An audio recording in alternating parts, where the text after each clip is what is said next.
ভূমিকম্পে বিধ্বস্ত তিব্বতের প্রত্যন্ত পার্বত্য অঞ্চল। ধসে গেছে বহু ঘরবাড়ি ও ভবন। হতাহতের সংখ্যা বেড়েই চলছে। স্থানীয় সময় সকাল ৯টা ৫ মিনিটে আঘাত হানে শক্তিশালী ভূমিকম্প। যুক্তরাষ্ট্রের ভূতাত্ত্বিক জরিপের তথ্য অনুযায়ী রিক্টার স্কেলে ভূমিকম্পের মাত্রা ছিল ৭.১ মাত্রা। উৎপত্তিস্থল ছিল তিব্বতের রাজধানী লাসা থেকে প্রায় ৫০ মাইল পশ্চিমে ডিংরি কাউন্টি। লাসা থেকে ২৮০ কিলোমিটার দূরে তিব্বতের দ্বিতীয় বৃহত্তম শহর শিগাৎসিও ক্ষতিগ্রস্ত হয়েছে, যেখানে ধর্মগুরু পাঞ্চেন লামার বাসস্থান।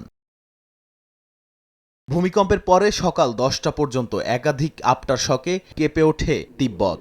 আফটারশকগুলোর সবচেয়ে শক্তিশালী মাত্রা ছিল ৪.৪। ভূমিকম্পের প্রভাব মূল্যায়নে কাউন্টির বিভিন্ন শহরের সঙ্গে যোগাযোগ করছে কর্তৃপক্ষ।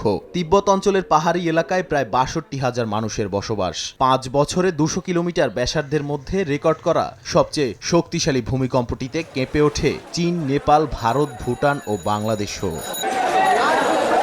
এই নিয়ে ৪ দিনের ব্যবধানে বাংলাদেশে দুবার ভূমিকম্প অনুভূত হলো। মঙ্গলবার সকাল ৭টা ৫ মিনিটে অনুভূত কম্পনটি ছিল তীব্র ধরনের, আর ৩ জানুয়ারি হওয়া ভূমিকম্পটি ছিল মাঝারি মাত্রার। নাদিম মারজান, সময় সংবাদ।